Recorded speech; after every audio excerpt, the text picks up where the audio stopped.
नमस्कार विद्यार्थी मित्रांनो, आज या व्हिडिओच्या माध्यमातून आपण BA तृतीय वर्षाच्या इतिहास विषयातील पेपर क्रमांक 11 ज्याचं नाव आहे आधुनिक जगाचा इतिहास, हिस्ट्री ऑफ मॉडर्न वर्ल्ड, या पेपरमधील जे पहिलं प्रकरण आहे त्या प्रकरणातील रशियन राज्यक्रांतीचे परिणाम या भागावरती प्रकाश टाकणार आहोत. रशियन क्रांतीची कारणे आणि रशियन क्रांतीची वाटचाल आपण पाहिली. रशियामध्ये जी साम्यवादी क्रांती, जिलाच लाल क्रांती, बोल्शेविक क्रांती, 1917ची क्रांती या नावानं ओळखलं जातं, ज्या क्रांतीने अनेक महत्त्वपूर्ण परिणाम रशियाच्या राजकारणामध्ये उमटवलेले होते आणि ज्या क्रांतीच्या नंतर संपूर्ण जगामध्ये साम्यवादी विचार प्रसारित करण्यासाठी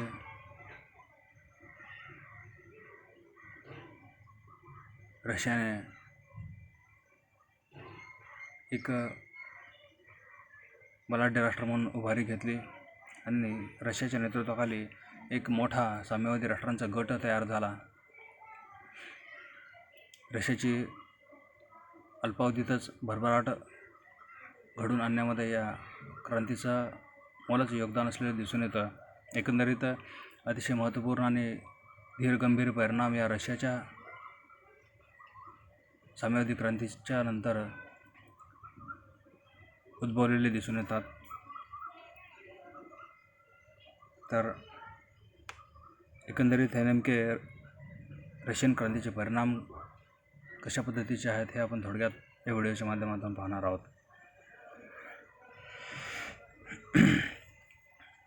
या रशियन क्रांतीचा महत्त्वाचा परिणाम म्हणजे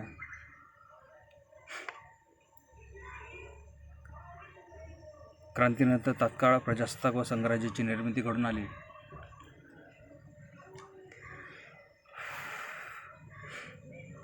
मागील अनेक शतकापासून रशियामध्ये अनियंत्रित राजशाही अस्तित्वात होती, हुकुमशाही होती. रशियन जनतेला या अनियंत्रित राजशाहीच्या माध्यमातून फार मोठ्या प्रमाणावर अत्याचार सहन करावा लागलेला होता.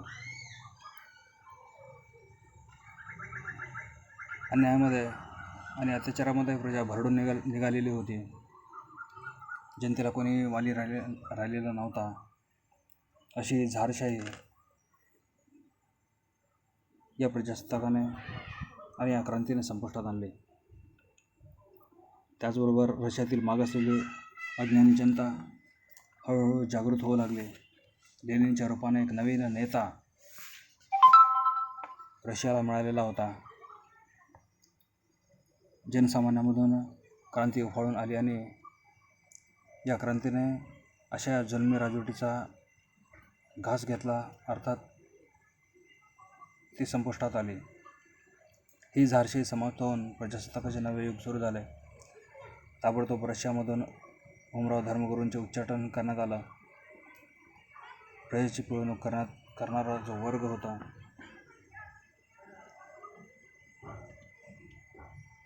तो मागे पडला. रशियातील जुन्या सर्व राजकीय, सामाजिक, आर्थिक आणि धार्मिक संस्था नष्ट होऊन संपूर्ण सत्ता शेतकरी आणि कामगार गटाच्या किंवा या वर्गाकडे आली. गरीब जनतेच्या हितांचे संरक्षण व संवर्धन करणारं सरकार रशियामध्ये सत्तारूढ झालं. एकंदरीत रशियामधून भांडवलशाहीचं उच्चाटन होऊन रशिया समाजवादी प्रजासत्ताक बनला. हा सर्व आमूलाग्र बदल इतक्या शीघ्र गतीने आणि अल्पावधीत आणि अनपेक्षितपणे घडून आला की जग आश्चर्यचकित होऊन गेलं. कदाचित असा बदल किंवा अशा बदलाला हजारो वर्ष लागली असती, परंतु या क्रांतीनं हा बदल तात्काळ किंवा हा परिणाम तात्काळ घडून आलेला दिसून येतो. त्यानंतर दुसरा अत्यंत महत्त्वपूर्ण परिणाम म्हणजे प्रचंड प्राणहानी झाली. रशियन जनतेला या क्रांतीची जबर किंमत द्यावी लागली. सुरुवातीला जरी ही क्रांती रक्तहीन वाटत असली तरी परंतु केरेन्स्कीकडून लेनिनच्या हाती सत्तांतर होताना मात्र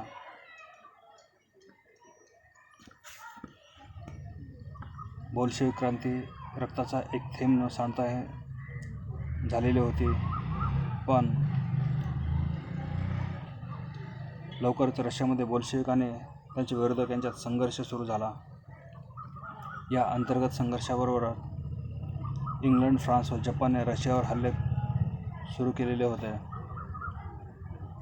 युद्ध पुन्हा पेटलेलं होतं आणि या दोन्ही घटनात हजारो रशियन जनतेचा बळी गेलेला होता.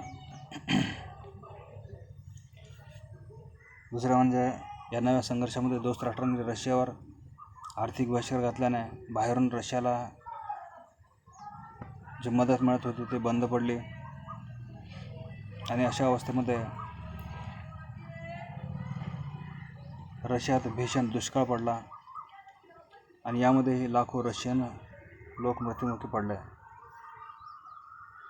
शिवाय एवढी जबर किंमत मोजून हे रशियन जनतेच्या व्यक्तिस्वातंत्र्यावर बंधने आली आणि अशा पद्धतीनं या क्रांतीमुळं प्रचंड जीवितहानी घडून आलेली दिसून येते. त्यानंतरचा महत्त्वाचा परिणाम म्हणजे समाजवादाचा प्रसार. लेनिन हा मार्क्सवादाचा कट्टर अनुयायी होता. त्यामुळे बोल्शेविक क्रांती यशस्वी झाल्याबरोबर त्याने मार्क्सच्या तत्त्वज्ञानास प्रत्यक्ष व्यवहारात उतरण्याचं कार्य सुरू केलं. समाजवादाचा आधारच समता असल्याने रशियातील विशेष हक्क नष्ट करण्यात आले. झार, उमराव, धर्मगुरूंच्या जमिनी जप्त करून त्या शेतकऱ्यामध्ये वाटण्यात आल्या. संपूर्ण जमीन राष्ट्राच्या मालकीची घोषित केली गेली. चर्चचा राजाश्रय काढून घेण्यात आला. खाजगी कारखाने सरकारच्या ताब्यात घेऊन ते मजुरांकडे सोपवले गेले. प्रत्येकाने काम केले पाहिजे असा नियम केला गेला. श्रमिकाला मताधिकार देण्यात आला. या सर्व परिवर्तनामुळे रशिया मार्क्सचे तत्त्वज्ञान प्रत्यक्ष अंमलबजावणीत आणणारा जगातील पहिला देश ठरला. रशियन क्रांतीच्या या यशस्वीतेमुळे, त्यातील परिवर्तनामुळे, नंतरच्या झालेल्या विकासामुळे साहजिकच अनेक देश त्याच्याकडं प्रभावित झाले आणि जगातील अनेक राष्ट्रांनी रशियाच्या पाठोपाठ अशा पद्धतीने समाजवादाचा स्वीकार करायला सुरुवात केली. हा एक महत्त्वपूर्ण परिणाम म्हणून या रशियन क्रांतीचा मानला जातो. त्यानंतर स्वातंत्र्य लढ्यांना प्रोत्साहन देण्यामध्ये ही क्रांती यशस्वी ठरली.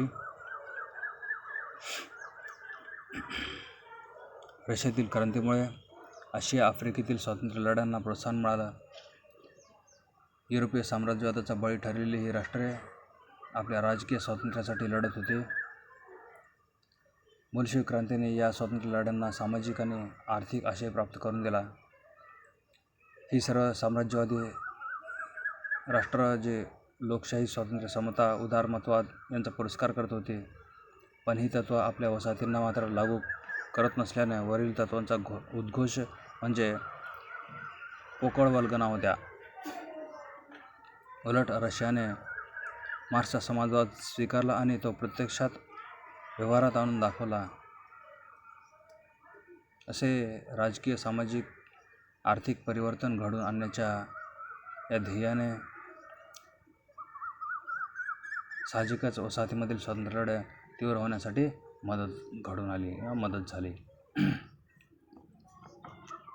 आणखी एक महत्त्वपूर्ण परिणाम म्हणजे या रशियन क्रांतीचा, तो म्हणजे इतर देशावर या क्रांतीनं खूप मोठा प्रभाव निर्माण केला. रशियातील समाजवादी क्रांती यशस्वी ठरल्यानंतर इंग्लंड, फ्रान्ससारख्या पाश्चिमात्य राष्ट्रांना आपल्या देशात अशी क्रांती होण्याचा धोका निर्माण होतो की काय असं वाटू लागलं, आणि म्हणूनच या देशामध्ये कामगारांकडं, शोषितांकडे विशेष लक्ष देण्यात येऊ लागलं. त्यांच्या कल्याणाच्या योजना सुरू करण्यात आल्या. इंग्लंडने मजूर पक्षाला मान्यता दिली, आणि एवढंच नाही तर इंग्लंडमध्ये मजूर पक्ष सत्तारूढही झाला. साहजिकच हा सर्व परिणाम या रशियन क्रांतीचा असलेला दिसून येतो. आणखी एक महत्त्वपूर्ण परिणाम म्हणजे साम्राज्य कमी झाले. या क्रांतीचा एक महत्त्वपूर्ण परिणाम म्हणजे रशियन साम्राज्य कमी झालं. युद्ध बंद करण्यासाठी रशियाने जर्मनीशी ब्रेस्ट लिटोवचा तह केला. त्यानुसार रशियाला पोलंड, युक्रेन अशा भागातील आपल्या ताब्यातील बराच मोठा प्रदेश सोडून द्यावा लागला. याशिवाय फिन जनतेने स्वातंत्र्याची मागणी केली, ती बोल्शेविक सरकारने मान्य केली. त्यानंतर लिथुआनिया, लॅटव्हिया, इस्टोनिया येथे स्वातंत्र्य चळवळी सुरू झाल्या. त्या दडपून टाकण्याचा प्रयत्न करण्यात आला, पण त्यात यश येत नाही असे दिसताच रशियाने या तिन्ही राष्ट्रांना स्वातंत्र्य प्रदान केले. अर्थातच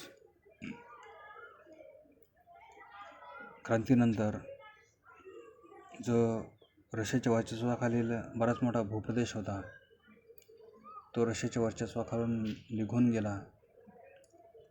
अर्थात रशियाचे साम्राज्य कमी होण्यासाठी ही क्रांती कारणीभूत ठरली असंही म्हटलं जातं. एक अत्यंत महत्त्वपूर्ण परिणाम या क्रांतीचा, तो म्हणजे आर्थिक विकास होय. रशिया यापूर्वी अत्यंत मागासलेला देश म्हणून सर्व जग त्याच्याकडे पाहत होतं. लेनिनच्या नेतृत्वाखाली बोल्शेविक क्रांती यशस्वी झाली, तरी परंतु अजूनही रशिया मजबूत आर्थिक पायावर उभा राहिलेला नव्हता. तो स्वावलंबी बनलेला नव्हता.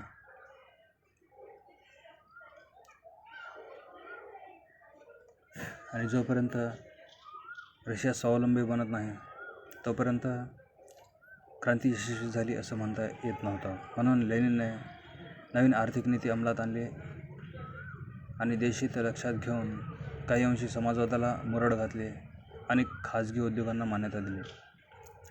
त्यामुळेच कुठेतरी रशियाच्या आर्थिक विकासाचा पाया घातला गेला. पुढे त्याच दिशेने स्टॅलिननेही आपला प्रवास सुरू केला आणि रशियाच्या आर्थिक विकासाचा कार्यक्रम राबविला. त्यासाठी त्याने पंचवार्षिक योजना राबवल्या, आणि या पंचवार्षिक योजनांच्या माध्यमातून रशिया स्वयंपूर्ण बनला आणि एक बलाढ्य राष्ट्र म्हणून भविष्यामध्ये रशिया समोर आलेला दिसून येतो. पुढे रशियाने औद्योगिकीकरणाच्या क्षेत्रामध्ये मोलाची भर घातली. सुधारणाबरोबरच विकास आणि साक्षरतेचं प्रमाण वाढून लष्करीदृष्ट्याही रशिया अत्यंत सामर्थ्यशाली बनला.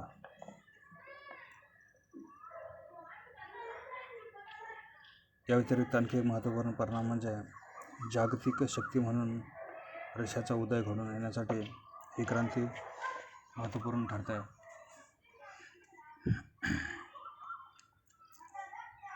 बोल्शेविक क्रांतीपासून ते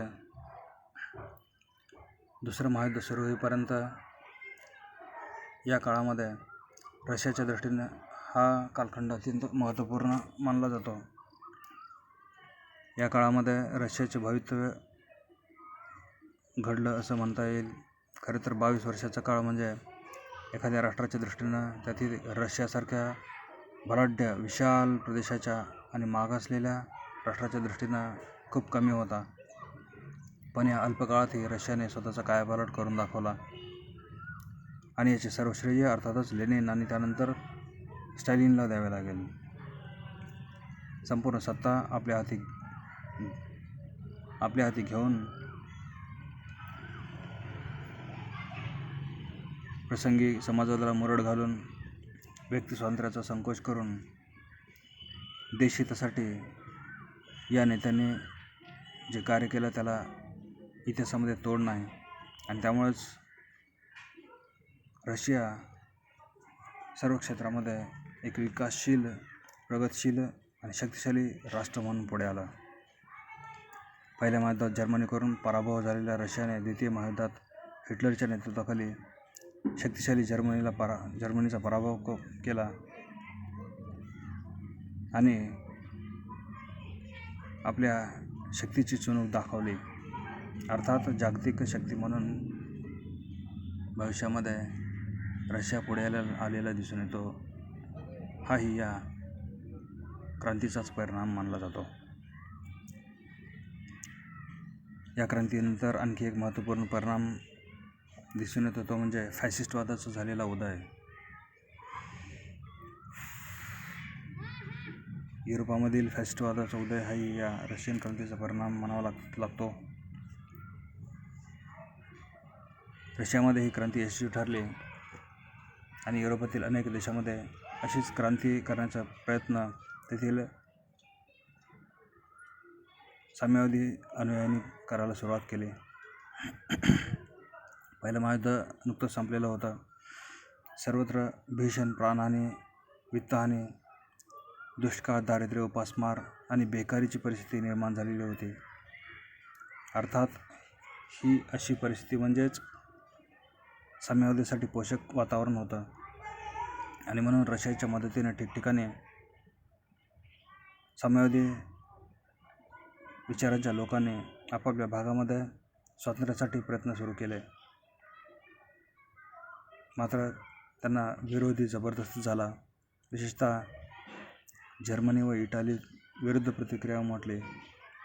साम्यवादाच्या भीतीने जर्मनीत हिटलरला आणि इटालीत मुसोलिनीला जबरदस्त पाठिंबा मिळाला. या दोघांची विचारसरणी फॅसिस्ट होती. हिटलरच्या हातात जर्मनीची सत्ता आल्यावर त्याने जर्मनीतून साम्यवादाचं उच्चाटन केलं. त्यामुळं इंग्लंड, फ्रान्ससारखी लोकशाही राष्ट्र हिटलरकडे आशेनं पाहू लागली. हिटलरची ताकद वाढली तर युरोपातून साम्यवाद समूळ नष्ट होईल या विचाराने इंग्लंड व फ्रान्स यांनी हिटलरचा अनुनय करण्याचे धोरण स्वीकारले आणि अशा धोरणामधूनच कुठंतरी संपूर्ण जगाला दुसऱ्या महायुद्धाच्या खाईमध्ये लोटण्याचं कार्य झालेलं दिसून येतं. आणि साहजिकच हे सर्व या क्रांतीच्या नंतर झालेल्या परिणामामुळे झालं असं म्हणता येईल.